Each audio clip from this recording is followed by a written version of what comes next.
Niech będzie pochwalony Jezus Chrystus. Na wieki wieków. Amen. O, wiecie, że warto używać tego pozdrowienia, niech będzie pochwalony Jezus Chrystus. Wiecie czemu?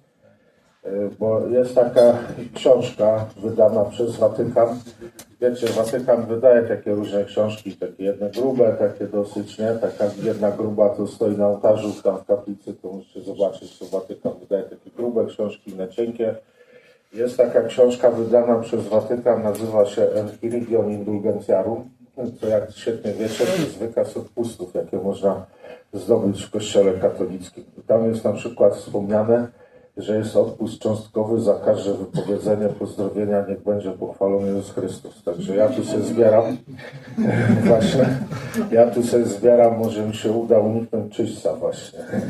A tak a propos jeszcze czyśćca, to jeszcze taka ciekawostka na rozgrzewkę, że kiedyś w rachunkach sumienia, wiecie, że są takie coś istnieje jak rachunek sumienia. Na przykład w książeczce do nabożeństwa czasem jest, nie? Kiedyś dawniej w książeczkach do nabożeństwa w rachunku sumienia było napisane, że grzechem i to w zasadzie ciężkim jest nie pragnąć świętości. Kto tutaj pragnie świętości? Ja. A kto nie? A wiecie, czemu to jest grzechem nie pragnąć świętości? A to jest dla mnie ciekawe, że to zniknęło z rachunków sumienia. Dlaczego to jest grzech nie pragnąć świętości? Bo jeżeli nie pragniesz świętości, to na co się zgadzasz? Na grzech. Na potępienie się zgadzasz, nie? A jak tu zgadzać się na potępienie? To jest fundamentalna niezgoda z pragnieniem Boga, jakie On ma dla Ciebie, bo On pragnie Twojego co? Zbawienia, a nie potępienia, nie? No to teraz jak Tobie jest wszystko jedno i się zgadzasz na potępienie, to już jesteś niedogadany z kim? Z Panem Bogiem, rozumiecie? Są takie subtelne sprawy, które jednak rzutują na wszystko, nie? Rzutują na wszystko właśnie. Dobrze, to takich ciekawostek to na razie tyle. Się pomodlimy. W imię Ojca i Syna i Ducha Świętego. Amen. Zdrowaś Maryjo, Łaski pełna Pan z Tobą, błogosławionaś Ty między niewiastami i błogosławiony owoc żywota Twojego Jezus. Święta Maryjo, Matko Boża, módl się za nami grzesznymi, teraz i w godzinę śmierci naszej. Amen. W imię Ojca i Syna i Ducha Świętego. Amen. Amen. Dobrze, spróbujemy dobrnąć wreszcie do świętego Ludwika, tym bardziej, że jesteśmy w miejscu objawień maryjnych. Właśnie pewnie wiecie, że tutaj w Aylesford, właśnie w tym opactwie, gdzie jesteśmy, to objawiała się Matka Boża. Właśnie, Szymonowi Sztokowi i to była Matka Boża jaka? Szkapleżna. Otóż większość ludzi kojarzy szkaplerz karmelitański z górą Karmel w Izraelu, prawda, w Ziemi Świętej. No a prawda jest taka, że te objawienia szkaplerza to miało miejsce właśnie tutaj, właśnie w tym klasztorze. I tu właśnie jesteśmy. Jestem tak trochę sobie wczoraj chodziłem, się zastanawiałem, czy ta Matka Boża mogła się temu Sztokowi objawić w którym miejscu konkretnie. Właśnie, więc na razie jeszcze nie wiem, w którym miejscu konkretnie, także może nawet w tym pokoju, w którym ktoś z Was mieszka, nie? Nie wiadomo. W każdym razie to się wiąże silnie z Ludwikiem, ale zaraz do Ludwika dojdziemy, jak sobie wyjaśnimy, o czym próbuję Wam powiedzieć. Bo zobaczcie, próbowałem Wam powiedzieć na tej konferencji porannej, nie wiem, czy wyłapaliście, że nasze życie w ogóle, nasze relacje z Bogiem, to mają taką strukturę bardzo dialogiczną. Wiecie, co to jest dialog? Nie? Dialog, nie? Że ja coś mówię, stawiam pytania, wy odpowiadacie, jesteśmy w dialogu. Tak notabene dialog okazuje się być właściwy dla jakiego zjawiska? Dla zjawiska, która się nazywa miłość. Miłość, przyjaźń, nie? To jest właśnie dialog, relacja właśnie, nie? Jeżeli jesteśmy w jakiejś bliskiej relacji, jesteśmy w relacji przyjaźni, miłości, to się pojawia między nami co? Właśnie dialog, nie? Się mówi, że miłość ma strukturę dialogiczną. No i życie nasze też ma strukturę dialogiczną, dlatego że my jesteśmy zaproszeni do życia Boga, a życie Boga to jest życie czego? To jest życie miłości, nie? Życie Boga się realizuje w miłości, więc ma strukturę dialogiczną. No, ma to taką ciekawą konsekwencję, że jest też taka książka wydana przez Watykan. Lubię książki wydawane przez Watykan, tak? Tam jest napisane na tym plakacie, że ja jestem egzorcystą i to akurat jest prawda. Znaczy ja przede wszystkim jestem wiejskim proboszczem w Doboszowicach. Tak jak taki chłopczyk Dobosz z bębenkiem, nie? Doboszowice. Bo to tam niektórzy trochę szukali, widzę w Google różne nazwy. To jeszcze raz przypominam, Doboszowice koło Kamieńca Ząbkowickiego na granicy Polski-Czech. Właśnie ja się śmieję, że ja w ogóle żyję na granicy, bo Doboszowice są na granicy diecezji świdnickiej, opolskiej, wrocławskiej. Doboszowice są na granicy województwa dolnośląskiego, opolskiego. Doboszowice są na granicy Polski i Czech. Ja żyję na granicy rzeczywistości, że tak powiem, materialnej i duchowej i na granicy wytrzymałości. Właśnie, wszystko w Doboszowicach jest na granicy. No i Watykan wydał taką książkę, mianowicie instrukcję dla posługi egzorcystów, nie? I tam bardzo ciekawa rzecz jest napisana w tej książce. Tam dużo jest ciekawych rzeczy. Tą książkę to można sobie kupić nawet. To nie jest jakaś tajna książka. Właśnie. A warto sobie kupić, żeby nie ulec, że tak powiem, niezdrowym emocjom i różnym tam, prawda, chorym głoszeniom pseudoegzorcystów. Właśnie, ale tak jak zaznaczył Piotr, nomina sunt odiosa, wiecie co to znaczy? Że imiona, nazwiska są wstrętne, nie wypowiadamy ich, nie? Właśnie, więc nie będę mówił nazwisk, ale to są takie znane nazwiska pseudoegzorcystów, którzy właśnie takie różne pseudonauki głoszą. I w tej książce jest taka ciekawostka napisana, że egzorcysta nie powinien toczyć dialogów z diabłem. I dlaczego nie powinien toczyć dialogów z diabłem? I bardzo ciekawa jest argumentacja Watykanu. Dlaczego się nie toczy dialogów z diabłem, nie? To już pomijając właśnie te wszystkie argumenty, nie? Że cały problem zbawienia, grzechu, upadku i zbawienia zaczął się od tego, że Ewa weszła w dialog z kim? Z diabłem. Wyszła z dialogu z Bogiem, weszła w dialog z diabłem, nie? Pomijając właśnie tego typu argumentację, co tutaj chłopaki, chyba Piotr nawet w tej światłości wypowiedział, że Pan Jezus też nie toczył dialogów z diabłem, tylko co mówił? Milcz i Stul pysk, dokładnie. Właściwie tam jest takie słowo zakagańcuj się. Tak dosłownie trzeba by przetłumaczyć. Zakagańcuj się. Czyli właściwie co znaczy we współczesnym języku morda w kubeł. Nie? W każdym razie, ale Watykan podaje taką dość ciekawą argumentację, bo mówi, dialogi, rozmowy są charakterystyczne dla przyjaciół, dla tych, którzy są związani relacjami miłości, a jakim twoim przyjacielem jest diabeł, żeby z nim toczyć dialog? Rozumiecie? Ja na przykład ostatnio, tak jak już jestem w tym temacie, ostatnio miałem styczność z taką niewiastą, przyjechała do mnie taka niewiasta. No, dla mnie dość klasycznie, czy to gubię chyba wyrażenie klasycznie opętana, bo w sumie co to znaczy klasycznie? W każdym razie dręczona przez złego ducha. I całe dręczenie się zaczęło od czego? Że zaczęła słyszeć w głowie pewien głos, nie? I weszła z tym głosem w co? W dialog, w dyskusję, nie? I sama mówi, że myślała, że uda jej się ten głos przekonać, nie? Czyli dokładnie to samo, co zrobiła kto? Ewa, nie? Wydawało jej się, że uda jej się przekonać węża, nie? Weszła w dialog z tym głosem, no i poszło, nie? I w tej chwili sobie tam nie mogą poradzić psychiatrzy, psychologowie. No Pan Jezus sobie na pewno poradzi, nie? Właśnie, więc dialog. Dialog jest charakterystyczny dla kogo? Dla przyjaciół, dla osób, którzy są sobie bliscy, dla tych, którzy są w relacji, którzy są złączeni jakąś miłością, jakimiś takimi bliskimi więziami, nie? I teraz Bóg od początku Ciebie stwarza jako zdolnego właśnie do dialogu, nie? Do dialogu, czyli do relacji, to co wczoraj żeśmy wieczorem mówili, dlatego, że On chce być w relacji z Tobą, chce, żebyś Ty był w relacji z Nim i właśnie w takiej relacji dialogicznej, tak jak rano próbowałem pokazać, że nasze życie tak naprawdę jest dialogiem z Bogiem, nie?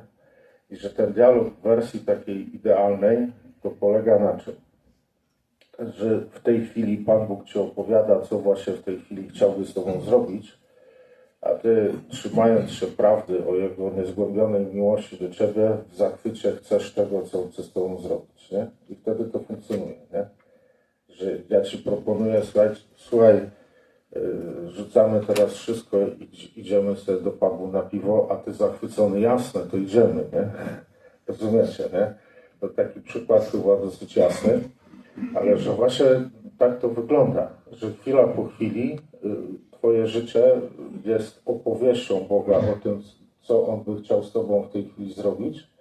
No i właśnie oczekiwanie jest takie, czy założenie jest takie, że ty, wierząc niewzruszenie w miłość Boga do ciebie, jesteś zachwycony tym, do czego On cię w tej chwili zaprasza i całym sercem tego, co chcesz. I tu się zaczyna problem, bo jak wiecie, tak jak trochę żyję na świecie, jak patrzę na siebie, na ludzi, na nas wszystkich, to coraz bardziej dochodzę do przekonania, że właśnie grzech pierworodny zepsuł w nas zdolność do czego? Do podejmowania takiej decyzji, że ja czegoś chcę. Nie?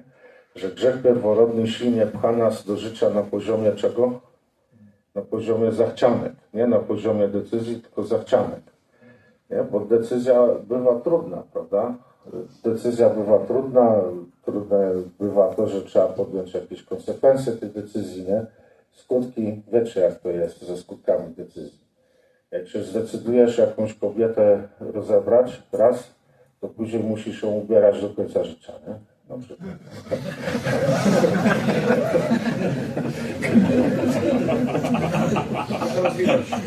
Tak nie.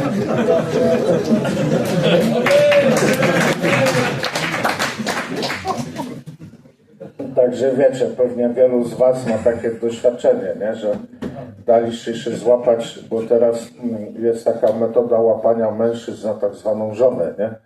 Że prawda, niby weźmie za żonę, a potem okazuje się, że musisz to ciągnąć do końca życia, nie? Albo wiecie, jest taka metoda na chrzestnego. Ktoś się prosi, żebyś został chrzestnym jego dziecka, a za 8 lat musisz kupować kłada na pierwszą komunię, nie? Rozumiecie, nie? No ja tak trochę się śmieję, nie? Ale te przykłady może żartobliwe, ale pokazują co? Że my się boimy decyzji, bo boimy się tak zwanych co? Konsekwencji. To jest jeden z problemów, który przeżywamy przy decyzjach, ale w ogóle jestem głęboko przekonany, że grzech pierworodny coś takiego w nas zepsuł, że nam z wielką trudnością przychodzi czegoś chcieć albo czegoś nie chcieć tak zupełnie do końca.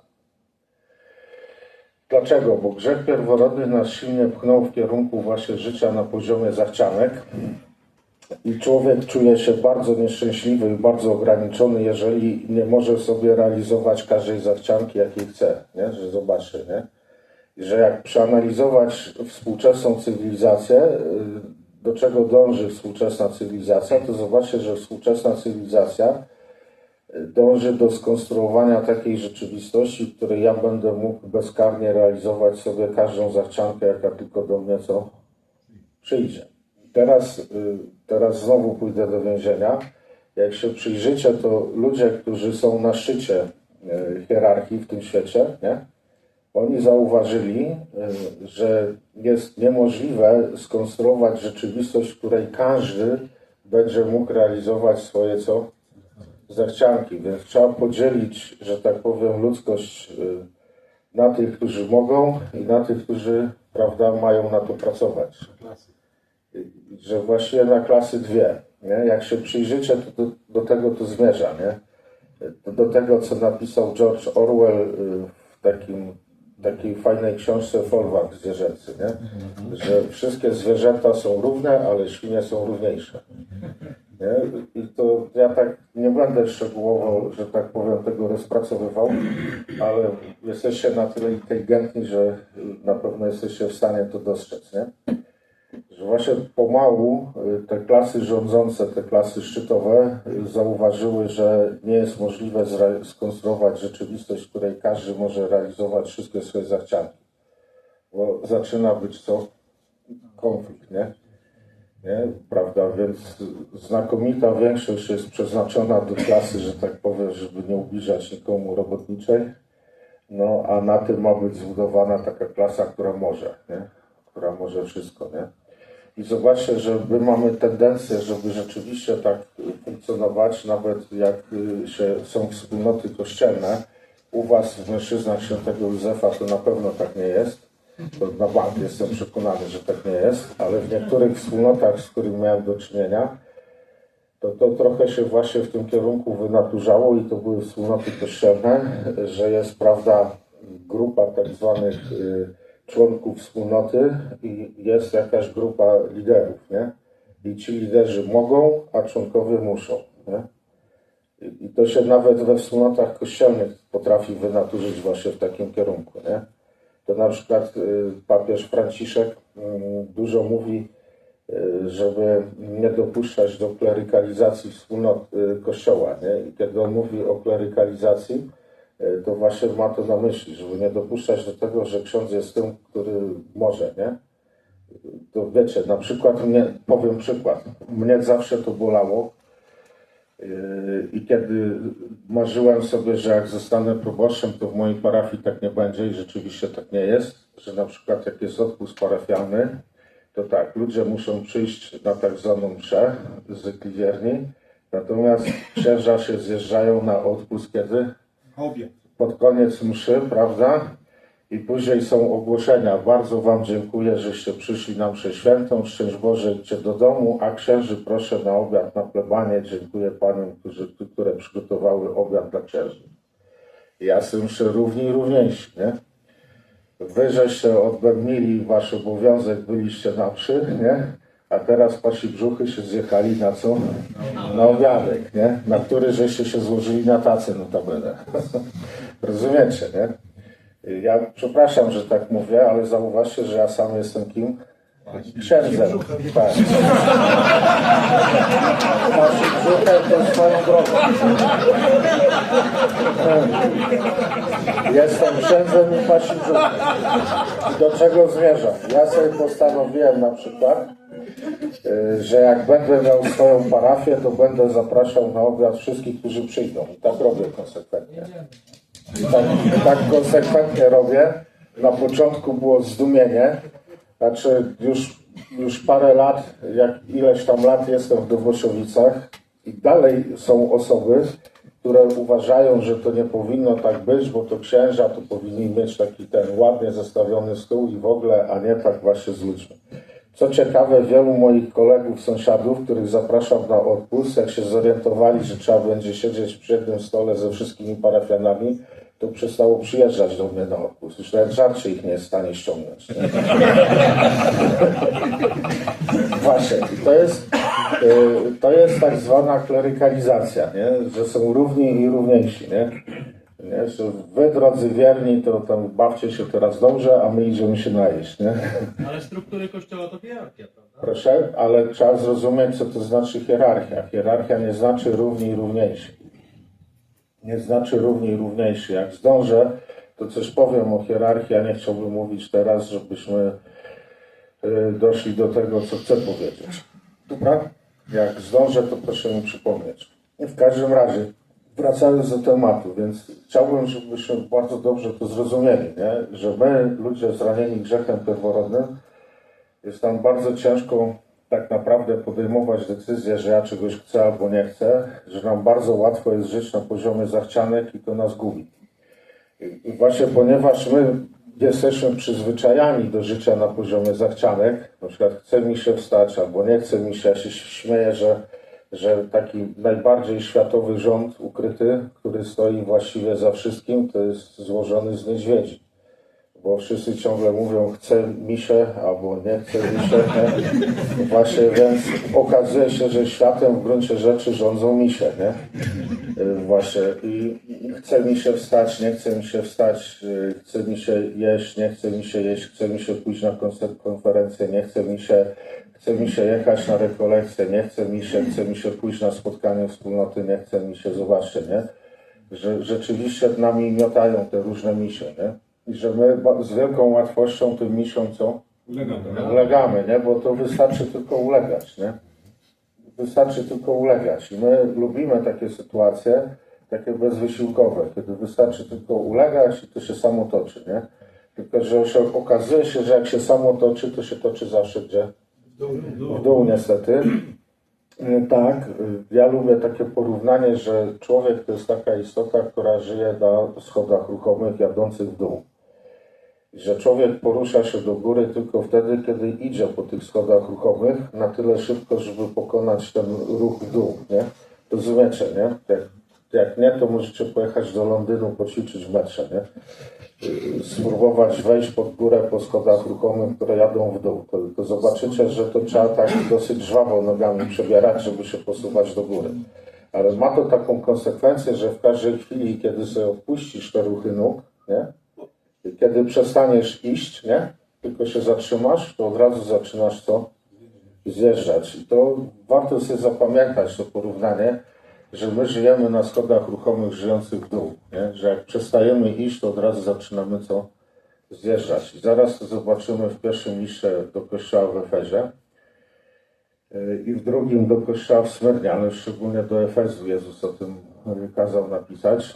W każdym razie, więc życie jest do tego, żeby je przeżyć, tylko że to, co przeszkadza, to właśnie pchanie nas w kierunku zachcianek. I to ma też taką konsekwencję, że my lubimy sobie zostawiać otwarte furtki.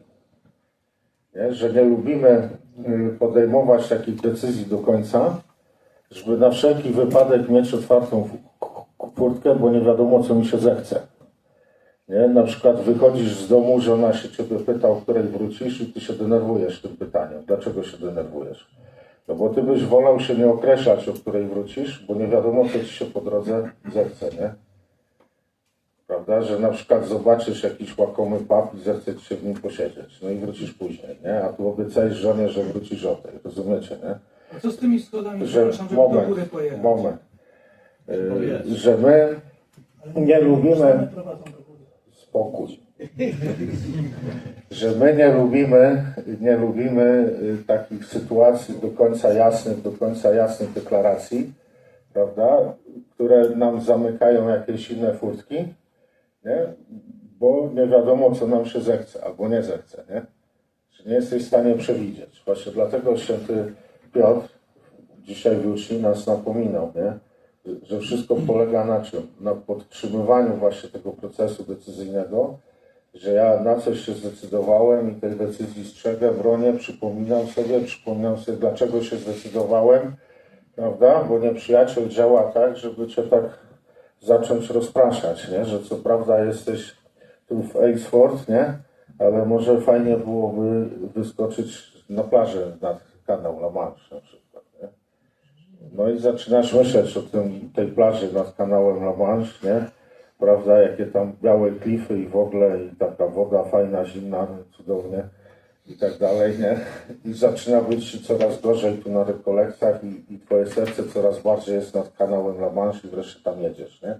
Rozumiecie, nie? I dlatego święty Piotr mówi o tym przypominaniu sobie, nie? O tym koncentrowaniu się ciągle na nowo właśnie na celu, który przyjąłem jako swój, na celu, który został mi zaproponowany i który przyjąłem jako swój i zdecydowałem się, że tego celu co chcę. I okazuje się, że to nie jest tak, że wystarczy raz z Bogiem się dogadać i podjąć decyzję, że ja chcę tego, co chce Bóg.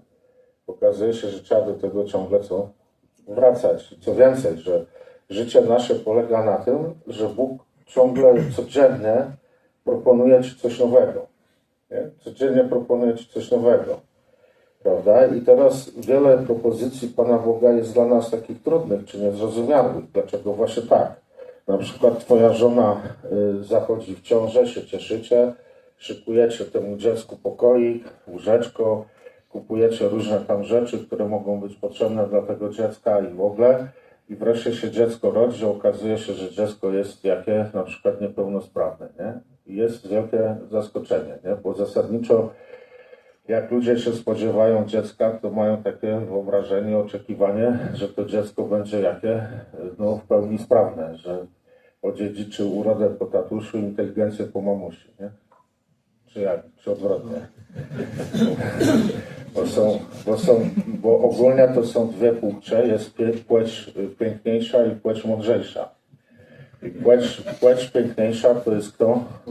Nie, to są mężczyźni, bo mężczyźni nie muszą się malować, a kobiety muszą.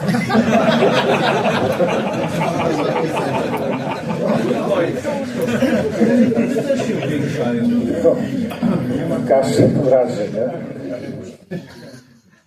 Właśnie, więc no, można takie różne rzeczy, nie? No i rozumiecie, teraz się rodzi dziecko, które jest niepełnosprawne, wbrew Twoim oczekiwaniom, na przykład się rodzi właśnie dziecko niepełnosprawne w jakimś tam stopniu, mogą być niepełnosprawności fizyczne albo właśnie wewnętrzne. Na przykład rodzi się dziecko i na początku wydaje się, że wszystko jest dobrze, a pomału się na przykład okazuje, że Twoje dziecko ma autyzm, nie? Prawda? I autyzm to jest bardzo wielkie wyzwanie dla rodziców takiego dziecka, nie? No i teraz przyjeżdżasz do egzorcysty i się żalisz, że może jakieś przekleństwo na nas ciąży, może coś, bo nam się urodziło dziecko z autyzmem, nie? I dlaczego tak się stało, prawda? Bo my nie rozumiemy. A to jest jakieś zaproszenie Pana Boga, jakaś Jego propozycja. Tylko my tej propozycji nie rozumiemy. Zobaczcie, że my bardzo często nie rozumiemy tej opowieści pod tytułem Moje życie. Mówiłem Wam, że można popatrzeć na swoje życie jako pewną opowieść Boga, która jest skierowana konkretnie po imieniu do kogo? Do Ciebie, nie? To jest opowieść skierowana konkretnie do Ciebie.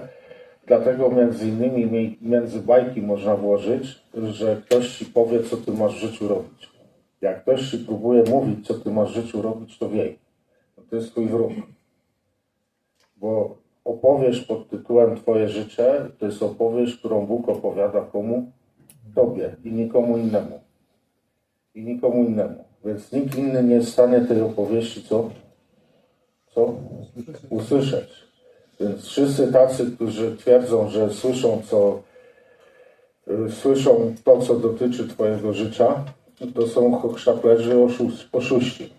Nie? Że jedyny sposób, w jaki można Ci pomóc, to doprowadzić Cię do takiej sytuacji, żebyś Ty zaczął tą opowieść słyszeć poprawnie.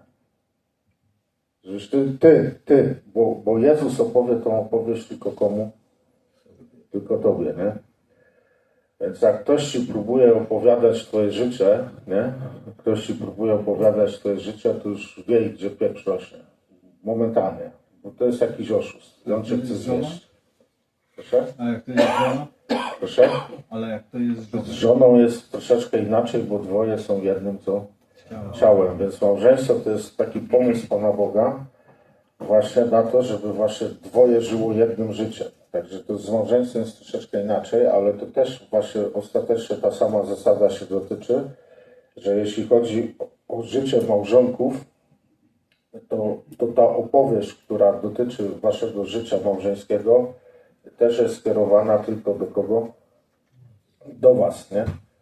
I że pomoc małżonkom to nie jest to, że teraz ja się będę, powiedzmy, spotykał w kancelarii z żoną i dyktował, co ma robić z mężem, albo odwrotnie. To pomoc małżonkom to jest właśnie w tym, żeby zaczęli słyszeć tą opowieść, która jest skierowana do nich, nie? No i oczywiście, żeby zaczęli chcieć. Więc jak widzicie, ta opowieść często bywa dla nas niezrozumiała, niepojęta. Tak wróćmy do tego przykładu z tym dzieckiem, prawda, autystycznym. I teraz właśnie, nie, że z naszego punktu widzenia, no to nie jest dobre, że dziecko się urodziło autystyczne, prawda?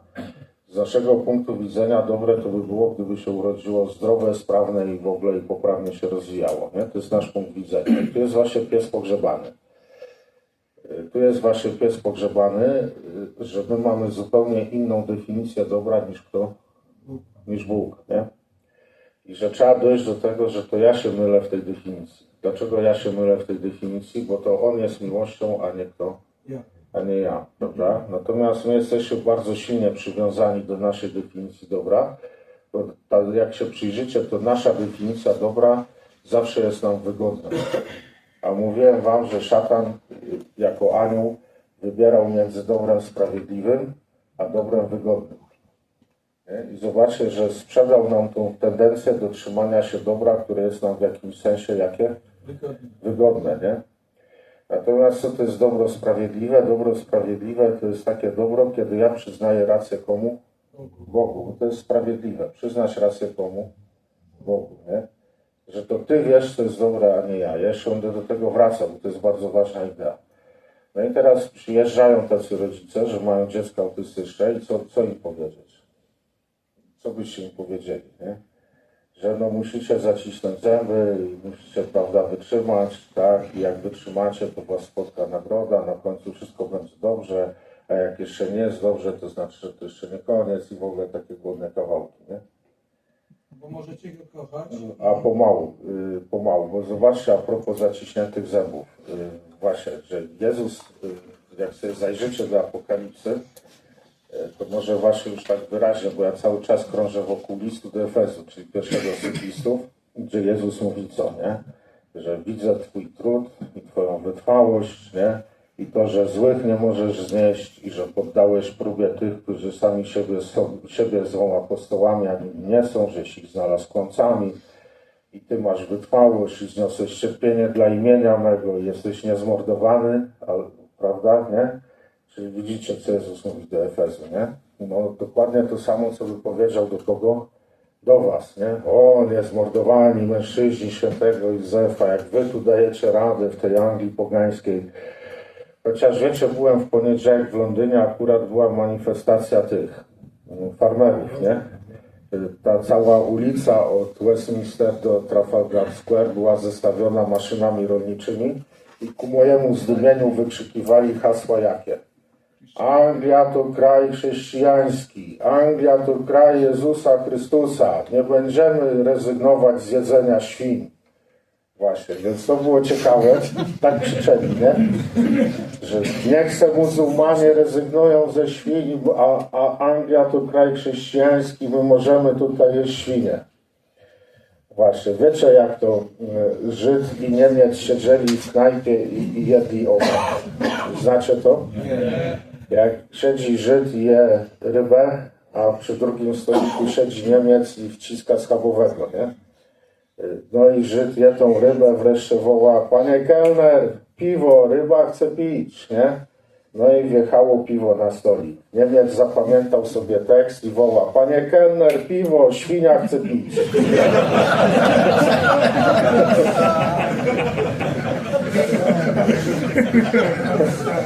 No właśnie, więc rozumiecie, że Jezus mógłby te słowa skierować do was. O niezmordowani, żyjecie w takim pogańskim kraju, a trzymacie się, tworzycie wspólnotę mężczyzn świętego Józefa, nie?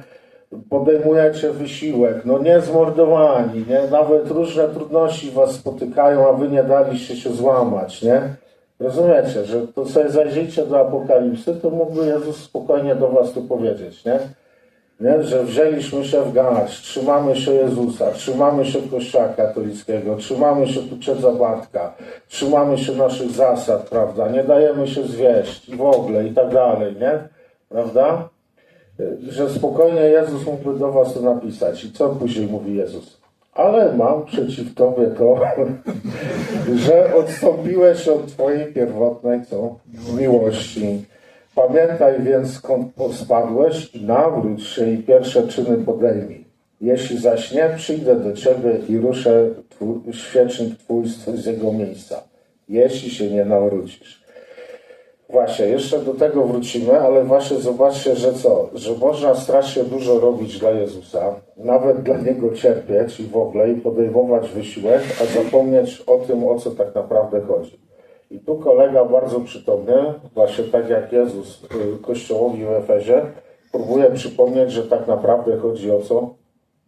O miłość, nie? I to stwierdzenie, że zapomniałeś o twojej pierwotnej miłości, to można różnie przetłumaczyć, różnie zrozumieć to, co Jezus tam dyktuje świętemu Janowi, że można to zrozumieć w ten sposób, że zapomniałeś o miłości, która jest twoim początkiem. Że ty zostałeś stworzony z miłości, ty z miłości w ogóle istniejesz. Ja cię stworzyłem z miłości do ciebie. Ja najpierw cię pokochałem i dlatego, że cię pokochałem, to cię stworzyłem. I dlatego dzisiaj istniejesz, bo ja ciebie dzisiaj co? Kocham, nie? A ty o tym zapomniałeś i podejmujesz dla mego imienia świetlane czyny i w ogóle i się wysilasz i tak dalej, żeby zasłużyć sobie na moją miłość i kupić sobie moją miłość, a nie potrzebujesz jej kupować, bo ją po prostu masz. Ty w ogóle istniejesz i ty... Dobra, ścierają ze mnie ciuchy na ręce. Zobaczcie. Jutro gościu będzie wam sprzedawał obrazki z kawałkami moich ciuchów.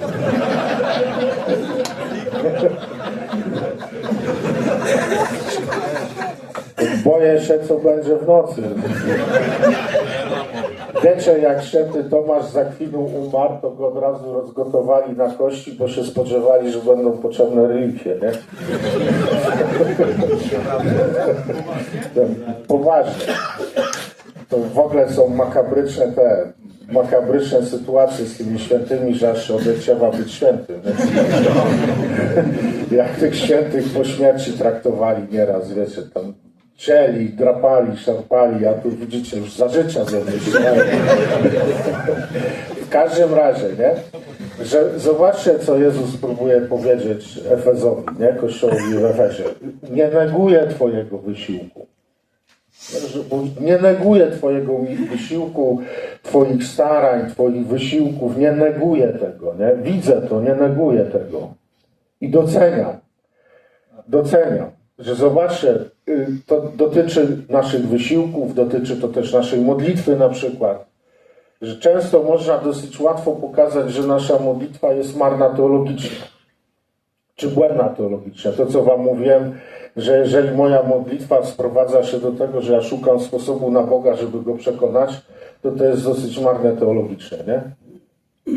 Dużo rzeczy w naszym życiu można pokazać, że z teologicznego punktu widzenia to jest marne, nie? Ale zobaczcie, co Jezus mówi. Doceniam to. Dlaczego doceniam to? Bo widzę twoje serce, że ty naprawdę chcesz dobrze. Ja to doceniam. Doceniam to, co robisz, doceniam twój wysiłek, twoje starania, bo widzę twoje serce i widzę, że ty to naprawdę chcesz robić dla mojego imienia. I robisz to, co dzisiaj potrafisz zrobić. Zobaczcie, Jezus chodził po chałupach za życia ziemskiego, nie? I tam w tych chałupach różne rzeczy mu proponowali. Jakieś jedzenie, tu nogi myli, prawda, olejkiem namaszczali, tam jakaś własnymi łzami mu nogi obmyła i włosami ocierała. No, za przeproszeniem, po cholerę Jezusowi to wszystko, nie? Jemu to wszystko kompletnie do niczego nie było, co? Ale on to przyjmował, bo to było coś, co ci ludzie w tym momencie dla niego chcieli zrobić i chcieli dla niego zrobić wszystko, co w tym momencie potrafili najlepszego. Rozumiecie? To nawet mnie w konfesjonale obowiązuje taka zasada, tak zwana zasada proporcjonalności. Co to jest za zasada? Że z jednej strony są obiektywne normy moralne, ale z drugiej strony jest żywy człowiek, który jest na jakimś tam poziomie rozwoju. I ja potrzebuję jako spowiednik zorientować się, ile ten człowiek w tym momencie na tym poziomie jest w stanie co przyjąć i zrobić. Nie? Że ja zupełnie czegoś innego będę wymagał, jak przyjedzie do mnie do spowiedzi ksiądz, który ma ileś lat kapłaństwa, ileś lat tam formacji za sobą i jakieś zupełnie inne zrozumienie, prawda, tego, jak powinny być jego relacje z Bogiem. Zupełnie inaczej będę spowiadał właśnie taką osobę, a zupełnie inaczej będę spowiadał kogoś, kto mi przychodzi i mówi, że nie był 30 lat do spowiedzi i on właściwie nie potrafi się spowiadać, bo on już wszystko zapomniał, nie potrafi nazwać swoich grzechów i że właściwie wszystko, co potrafi nazwać, to, że nie chodził do kościoła, nie spowiadał się. I teraz obiektywnie rzecz biorąc, jeżeli ktoś mi po 30 latach mówi, że jedyne co widzi to, że 30 lat nie chodził do kościoła, nie spowiadał się, to obiektywnie rzecz biorąc, to wiadomo, że to jest kłamstwo, że przez 30 lat na pewno narobił znacznie więcej rzeczy. Ale ja patrzę i widzę, że ten człowiek w tym momencie nie jest w stanie zrobić co? Więcej. To jest wszystko, co nie jest w stanie zrobić. Nie? Rozumiecie, nie? I patrzę, Jezus dokładnie tak patrzy na ludzi, nie? Że On widzi, że to jest najlepsze, co w tej chwili jesteś w stanie co? Zrobić. I On to docenia. Z jednej strony to docenia, ale chce Ciebie w tym poprowadzić dalej, nie? Nie? Chcę Ciebie w tym poprowadzić dalej, nie? Że co mówi do Efezu? Przynajmniej ja w tej chwili ten tekst tak rozumiem i tak chcę wam przekazać, że wiecie, że można się sprężać, nie wiadomo co, bo ja zrobię dla Jezusa, dla Kościoła, dla rodziny, dla żony, dla dzieci. Ja zrobię, nie? I tu wkracza taka fajna postać. Święty Jan w swoich listach mówi o takiej fajnej postaci jak Antychryst. Nie wiem, czy słyszeliście o Antychryście. A wiecie, kto to jest Antychryst? Po grecku Antichristos, anti, ten przedrostek, to w naszych uszach brzmi, że to jest ktoś przeciwko, tak? Więc w Grece anti to jest tak naprawdę zamiast. Jeżeli coś jest anti, to znaczy, że jest zamiast. Że Antichrystus to jest ktoś, kto chce być zamiast kogo? Zamiast Chrystusa, zamiast Boga, nie? I święty Jan mówi, to strasznie dużo jest Antichrystosów, nie? Tych, którzy chcą być zamiast Chrystusa. I zobaczcie, kiedy ja uważam, nie? Że to ja coś muszę zrobić dla Jezusa, dla Kościoła, dla Anglii. Ja muszę uratować wspólnotę świętego Józefa, mężczyzn świętego Józefa. Ja muszę uratować moją żonę, moje dzieci, nie wiadomo co. To właściwie poniekąd stawiam się w miejscu kogo? Chrystusa, nie? Że próbuję być zamiast Chrystusa. Że moje życie, życie moich bliskich, życie wspólnoty, życie Kościoła coraz bardziej przestaje być dziełem Boga, a zaczyna być czyim dziełem? Moim, bo to ja muszę, nie? Ja muszę, nie? My musimy, nie? I mało tego, bo jak musimy, to zawsze się pojawi efekt dupościsku. Nie wiem, czy słyszeliście o efekcie dupościsku. Na przykład alkoholików po terapii to się dzieli na wyleczonych i na niepijących na dupościsku, nie? Że jak jest wyleczony, no to on jest zadowolony i w ogóle jeszcze żyje. A wiecie, ci niepijący na dupościsku to są tak zwany, się mówi też suchy alkoholik. Że on co prawda nie pije, ale kurczę, aż go czyści, że nie pije. Nie pije właśnie na zaciśniętych zębach. A zobaczcie, kiedy Jezus mówił o piekle, to zawsze obrazu takiego używał, że co się robi w piekle? Zgrzyta zębami i płacze. Czyli piekło polega na tym, że żyjesz na zaciśniętych zębach i wiecznie nieszczęśliwy, bo ty ciągle coś musisz. Nie? Bo ty ciągle coś musisz, nie? A teraz Jezus mówi, ty nie musisz, ty możesz. Ja na przykład tutaj widzę plan Boga, jeśli chodzi, no to znowu wsadzą mnie do więzienia. Jeśli chodzi o COVID, nie? Bo niektórzy twierdzili, że COVID to tam dzieło szatana i w ogóle i tak dalej. No to jest sprzeczne z tym, co święty Jan pokazuje w Apokalipsie, że nie ma nic, co by się działo poza kim? Poza Bogiem. Teraz my COVID-u możemy nie rozumieć, tak jak możemy nie rozumieć, że urodziło się dziecko z autyzmem. Pomału zaraz do tego autyzmu jeszcze wrócimy, bo to jest bardzo ciekawy obraz, który dużo pokazuje odnośnie naszego życia w ogóle. Że widzicie, jeżeli coś się dzieje, to nic się nie dzieje poza kim? Bogiem. Teraz zobaczcie postawę Maryi, że jeżeli coś się działo, a ona tego kompletnie nie rozumiała, to jakie miała podejście Maryja? Że jeżeli to się dzieje, to się nie dzieje poza kim? Poza Bogiem. I jest oczywiste, że ja, która nie jestem Bogiem, nie wszystko będę co? Rozumiała, nie? I kiedy ona czegoś nie rozumiała, to cierpliwie w sercu tego zrozumienia co? Szukała, bo ona uważała, że Bóg zawsze ma rację. Jeżeli ja tej racji i otago nie widzę, to potrzebuję cierpliwie odkryć, o co Bogu w tym wszystkim co chodzi. Bo jemu na pewno o coś chodzi. I jeżeli ja przez tą sytuację przejdę drogą, na którą mnie zaprasza Bóg, to odniosę z tej sytuacji co? Korzyść. Nie? Korzyść. Nie? To święty Ignacy mówił, że ze wszystkiego postaraj sobie wynieść jakąś korzyść. Nie? Ale co to znaczy korzyść? To znaczy korzyść, to jest dla mnie korzystne, co zamierzył dla mnie kto? Bóg. I tylko wtedy się w tej sytuacji zrealizuje we mnie to, co przez tą sytuację Bóg chce ze mną zrobić, kiedy ja dam się przez tą sytuację przeprowadzić drogą, którą widzi kto? Bóg. I teraz cała sztuka polega na tym, żeby w relacji z Bogiem, na modlitwie, dojść do takiego momentu, że ja tą sytuację, której nie rozumiem, zobaczę oczami kogo? Boga. I wtedy zobaczę to przejście, które widzi kto? Widzicie? I to jest Jezus w ogrodzie oliwnym. Że Jezus dostrzegł, że coraz bardziej zaczyna widzieć mękę oczami czego? Oczami swojego ludzkiego strachu. I że to jest perspektywa kłamliwa. Nie? To jest perspektywa kłamliwa, że to nie są oczy Ojca. Jeżeli ja patrzę na coś oczami mojego strachu, to na pewno nie są to oczy kogo? Ojca. Czyli widzę źle, bo tylko Ojciec widzi jak? Dobrze. I że ja teraz potrzebuję siąść na tyłku, czy tam klęknąć i wołać do Ojca i modlić się tak długo, aż zobaczę to wszystko oczami kogo? Ojca i zobaczę drogę w tym wszystkim, zobaczę cel, do którego Ojciec chce mnie doprowadzić i zapragnę dla siebie tego celu, który mi proponuje kto? Ojciec. I wtedy będę gotowy ponieść wszelkie trudy, bo z całego serca tego celu, co pragnę. Rozumiecie? Właśnie dlatego twój przeciwnik będzie pracował nad tym, żebyś ty nie potrafił tak naprawdę pragnąć. Żebyś nie potrafił podejmować decyzji. Tylko żebyś żył na poziomie zachcianek, lęków i takich różnych innych właśnie rzeczy. Namiętności, emocji i tak dalej. Żeby to wszystko tobą miotało jak wiatr. Wtedy nigdzie nie dojdziesz. Wtedy nigdzie nie dojdziesz, mało tego, będziesz wszystko odrzucał, odpychał, wszystko będzie ci się pomału coraz bardziej nie podobało. Dlatego Jezus mówi, przypomnij sobie o miłości, z której wynikasz.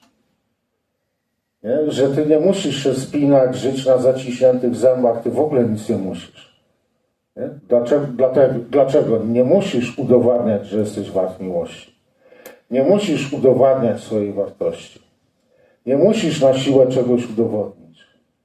Ja chcę czegoś odwrotnego, mówi Jezus. Żebyś ty zobaczył, co masz, a masz całą moją miłość.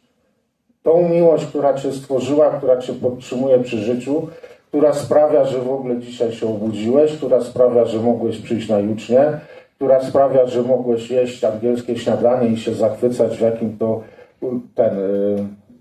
jajkami, sosyczem i fasolką kraju płynącym mieszkasz, nie?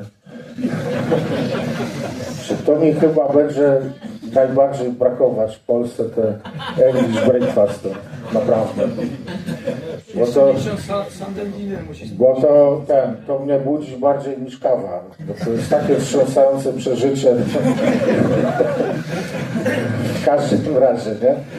Że jakby Jezus próbuje ci to przypomnieć, człowieku, ty istniejesz dzisiaj dlatego, że masz całą moją miłość. I moja miłość dzisiaj cię zaprosiła, żebyś przeżył ten dzień razem ze mną, nie? I dopiero wtedy zrozumiesz to, co cię spotyka i o co mi naprawdę chodzi, kiedy zaczniesz patrzeć na siebie i na twoje życie oczami mojej miłości. Więc wróć do mojej miłości, nawróć się. I tu pojawia się właśnie taki termin metanoja, nie? Metanoja. Że pierwsze słowa Jezusa do ludzkości jak brzmiały? Jak? Nikt nie wie. Marka 1,15. Można sobie sprawdzić. Przybliżyło się do was Królestwo Boże. Nawracajcie się i wierzcie w Ewangelię. I warto znać te słowa i sobie wryć na pamięć, bo w tych słowach Jezus powiedział, co naprawdę przetrwać. Przyszedł nam dawać doświadczenie, że bliskie jest Królestwo Niebieskie, że Królestwo Niebieskie jest dla nas otwarte, nie? I co wystarczy zrobić, żeby znaleźć się w Królestwie Niebieskim? Wystarczy wejść. Wszystko jest otwarte, wystarczy wejść, nie? Tylko żeby wejść, to trzeba właśnie podjąć decyzję, nie? Żeby wejść, to trzeba to zobaczyć jako coś dobrego dla kogo? Dla mnie.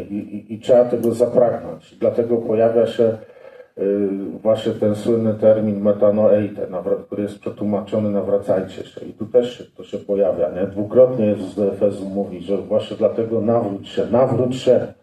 Jak się nie nawrócisz, to przyjdę i mówi kineso, poruszę twój świecznik, potrząsnę tobą, nie? Jak się nie nawrócisz po dobroci, to ja będę walczył o twoje nawrócenie. Walczył. Dlaczego? Bo jak się nie nawrócisz, to nie wejdziesz. Ale jeszcze jest ta wąska brama. Jeśli się nie nawrócisz, to nie wejdziesz. I właśnie ta wąska brama, to jest brama właśnie, to jest ta właśnie brama, bo cały czas wam próbuję pokazać, co nam przeszkadza wejść. Że właśnie ta wąska brama, właśnie to są te misie, nie? Których my nie umiemy puścić. Zobaczcie, jak przychodzi w życiu taka sytuacja, właśnie. Byłem w zeszłym roku we wrześniu we Włoszech i patrzę, dzwoni do mnie mój biskup, nie? Myślę, aha, nie? No i dzwoni i tam ściemnia, nie, że co u ciebie, jak tam, nie zalało cię, ja sobie myślę, no ciekawe kiedy dojdzie do sedna. Nie? I wreszcie mówi tak, nie? I to jest właśnie to poruszenie świecznika ku nawróceniu. I wreszcie mówi tak, bo wiesz, bo w Wałbrzychu zmarł proboszcz, nie? A tam rzeczywiście akurat zmarł taki proboszcz w Wałbrzychu, taki dosyć znany, prawda, na takiej wypaśnej parafii, wiecie. I mówi tak, i tak sobie pomyślałem, że już dość tego twojego bycia w zaświatach, że trzeba cię wydobyć z tej otchłani, w której jesteś. To tak biblijnie zaczyna, nie? I mówi, chciałem ci ten Wałbrzych zaproponować, nie? Mówi, nie musisz odpowiadać teraz, mówi, ale żebyś tam do końca tygodnia, do piątku dał mi znać, nie? Mówi, pomyśl, zastanów się, pomóc, nie? I powiedz mi, jaka jest twoja decyzja, nie? I sobie myślę, kurka, urlop mi zepsuł, nie? Wszystko było dobrze, wszystko funkcjonowało, nie? I w ogóle, a tu nagle chce mnie wyrywać z korzeniami. Wiecie, to pierwsze, co mi stanęło przed oczami, to że trzeba by się będzie pakować, nie? I zobaczyłem cały mój bałagan i sobie myślę, jak ja to spakuję, nie? To po pierwsze, nie? Ale w ogóle stanęły mi przed oczami różne rzeczy, które ja tam robię w tych Doboszowicach, ludzie, i że zacząłem robić dach na plebanii, że coś tam, nie, że tu przyjeżdżają ludzie, tu mam ludzi w okolicy pod opieką i tak dalej, nie, i to wszystko. I nagle w tym wszystkim stanął taki uśmiechnięty Jezus i mówi, a gdzie ja jestem w tym wszystkim? Nie? I nagle do mnie dotarło, o co chodzi w tej sytuacji, nie? Że Jezus rzeczywiście przyszedł, poruszył moim świecznikiem i pokazał mi, że tak, że na co dzień to mi się wydawało, że wszystko dobrze funkcjonuje, nie? Że ja jestem w tych Doboszowicach z Jezusem, że się kochamy, nie?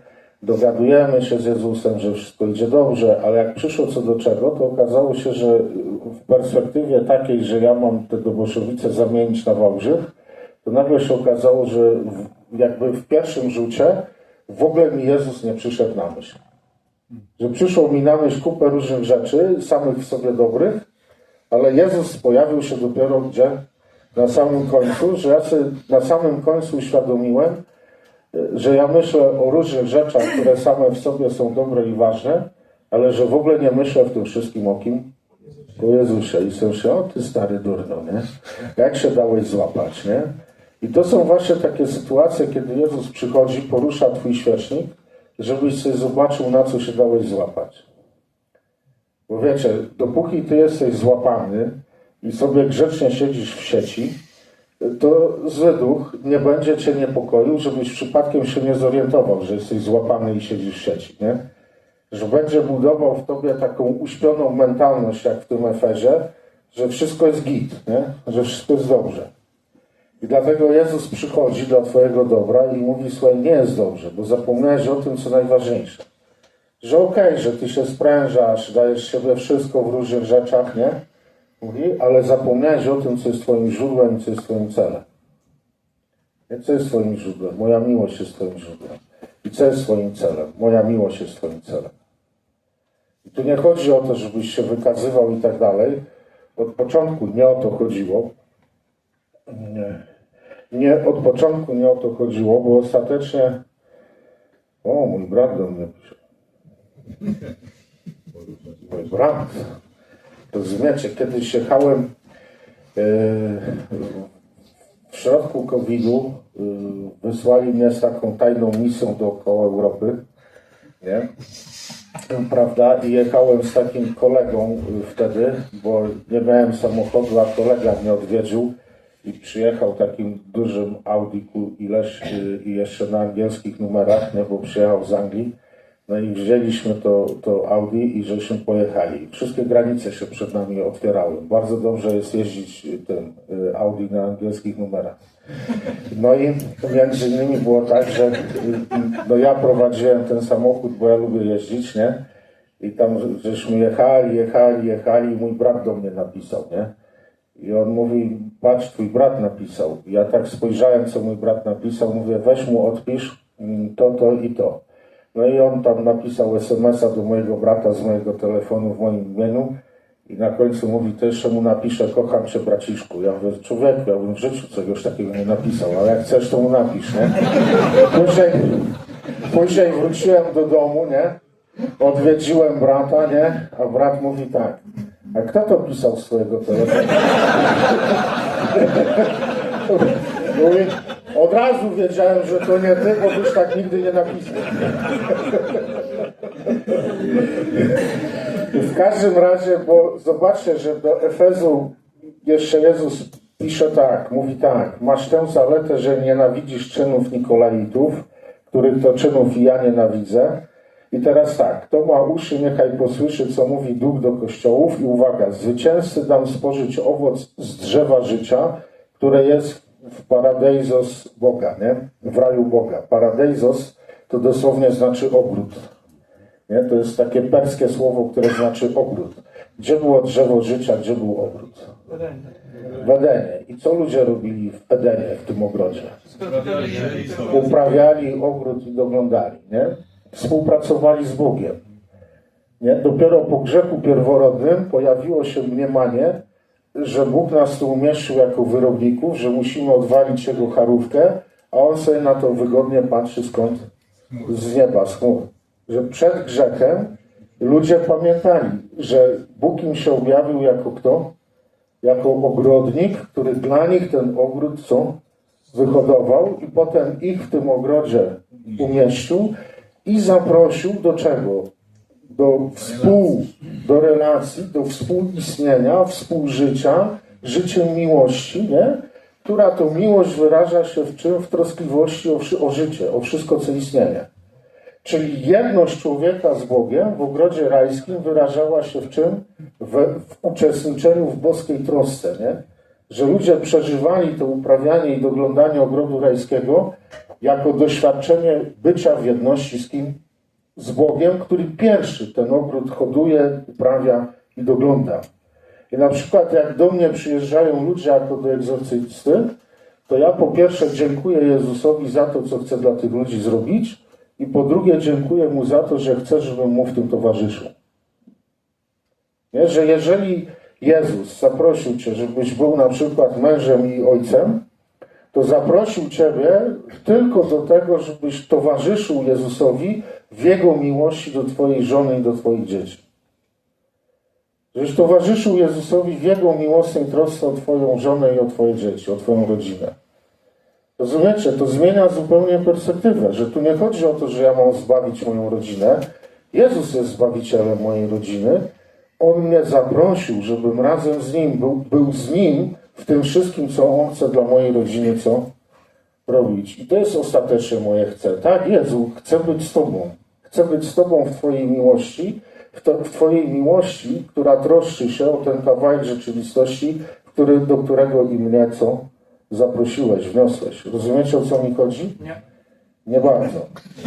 No to jeszcze inaczej. Mam takiego parafianina, Tomek ma na imię, i Tomkowi się urodził syn Felek. Felek tam ma 2 czy 3 lata teraz. No i ten Tomek to bardzo mnie wzrusza jako ojciec, bo Tomek dosyć ciężko pracuje, ma taką dosyć ciężką pracę. Jak wraca do domu, to też ma jakąś tam robotę w domu, bo ktoś z Was mieszka na wsi, czy mieszkał, to wie, że na wsi to jest ciągle jakaś robota przy domu.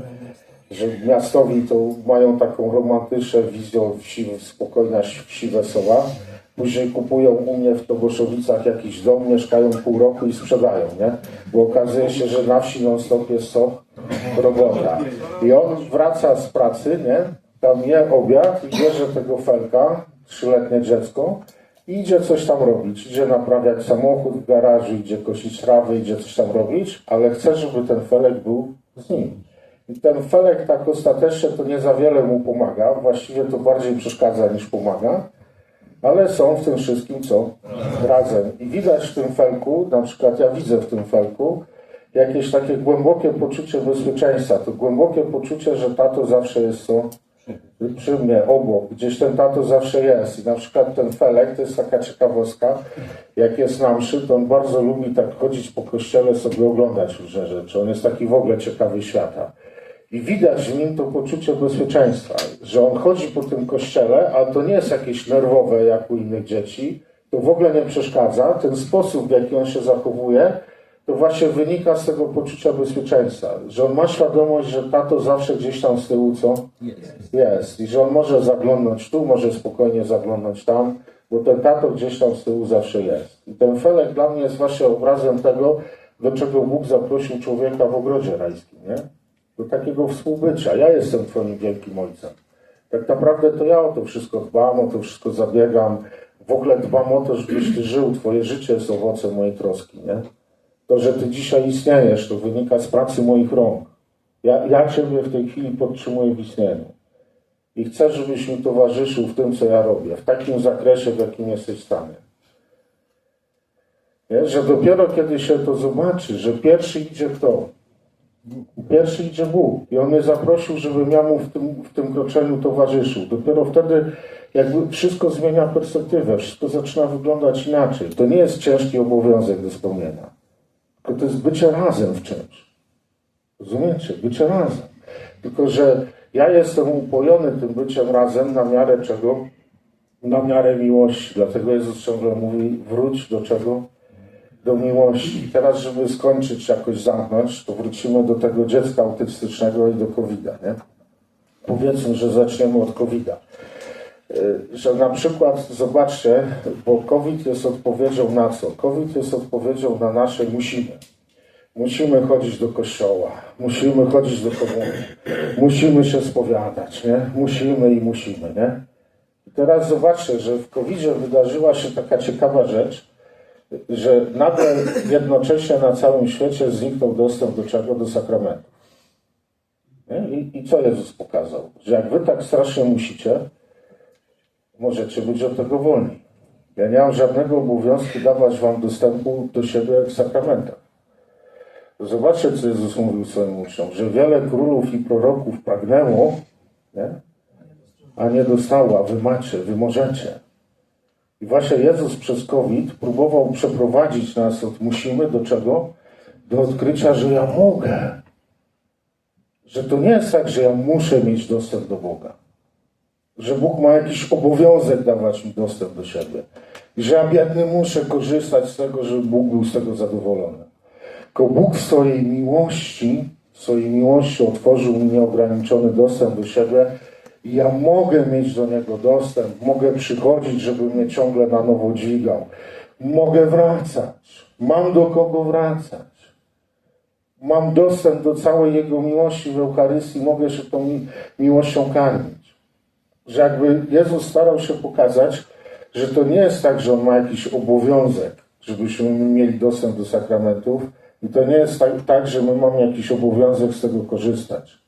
Że On w swojej miłości zapłacił straszliwą cenę krzyża za to, żebyśmy mieli dostęp do Jego otwartego serca i że to otwarte serce mamy właśnie dostępne gdzie? W sakramentach i że my możemy, że zobaczcie, moglibyśmy tego nie mieć.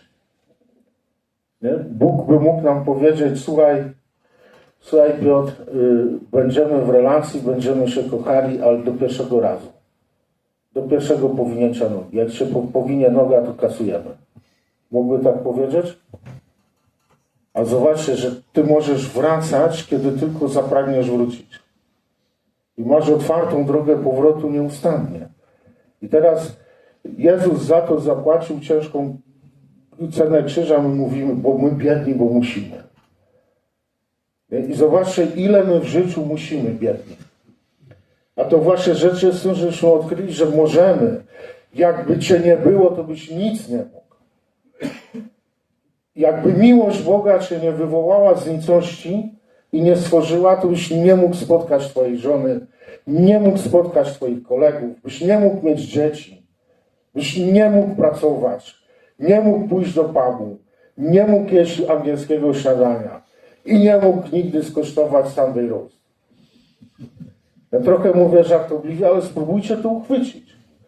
Jakby miłość Boga Cię nie upragnęła i nie powołała do życia, to byś nic nie mógł. Rozumiecie? Nic byś nie mógł, nic byś nie miał. I że całe Twoje życie jest odkrywaniem tego, co Ty możesz. Halleluja. Całe twoje życie Bóg ci pokazuje, co ty możesz. Że dzięki temu, że Jego miłość się ukochała, to ty możesz. Natomiast widzicie, jak się nazwie COVID dziełem szatana, to tego wszystkiego nie wyczytasz. To jest złe, złe i jeszcze raz jakie? Notabene COVID też niósł przesłanie dla nas księży, ale to najwyżej w prywatnej rozmowie tutaj z księdzem. Nie, bo już czas się skończył. Czas się skończył, jeszcze chcę dojść do tego. Potrzebujesz tego. I teraz zobaczcie, nie? Wracając do tego dziecka autystycznego, nie? Że Bóg mówi do ciebie, rodzić się dziecko, zaczynasz odkrywać, że w jakimś sensie jest niepełnosprawne, jakoś tam zaburzone, czy w ogóle na przykład chore wewnętrznie, czy zewnętrznie i że na przykład całe życie będzie chore, nie? I takie dziecko ma taką cechę ostatecznie, że potrzebuje znacznie więcej miłości niż przeciętne dziecko. Czyli Bóg co ci mówi przez ten fakt? Że wierzę w ciebie, że dasz radę dać temu dziecku tyle miłości, ile ono potrzebuje. A ty rwiesz szaty, mówisz, przekleństwo ktoś na mnie rzucił. A Bóg ci próbuje powiedzieć, tak jak świętemu Józefowi, słuchaj, wierzę w ciebie, że dasz radę zatroszczyć się o matkę, o jej dziecko. Rozumiecie? Zobaczcie, jak to jest dramatyczna przepaść. I mało tego, co jeszcze Bóg mówi? Wiem, że wziąłem cię z prochu i że nie masz nic, jeżeli ja ci tego, co nie dam. Więc skoro wierzę, że będziesz potrafił dać temu dziecku tyle miłości, ile ono potrzebuje, to ci proponuję, że przez całe życie będę ci dawał wyjątkową miłość. Rozumiecie? Że jeżeli rodzi ci się dziecko niepełnosprawne, to co ci Bóg mówi? Dam tobie więcej miłości niż innym ojcom. Bo wiem, że będziesz tej miłości co potrzebował. Żeby obdarowywać tą miłością twoje co? Że takie niepełnosprawne dziecko jest od razu obietnicą wyjątkowego obdarowania. Bo Bóg, wiecie, Bóg nie jest idiotą i mówi Księga Psalmów, że On pamięta, że nas wziął skąd? Z prochu. I On pamięta, że ja sam z siebie to mam co? Mam nic. Ja sam z siebie to mnie nawet nie ma.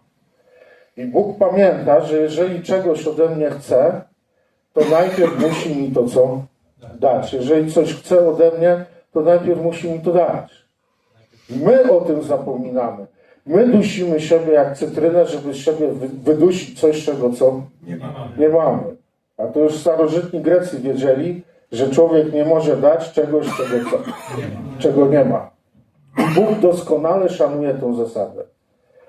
Nie? Doskonale. Mówi, ja wiem doskonale, że jeżeli daję ci dziecko, które będzie wymagało więcej miłości, to że potrzebuje ci tą miłość co dawać. Tylko my popełniamy taki błąd, że się nie karmimy, ale bardzo chcemy dawać.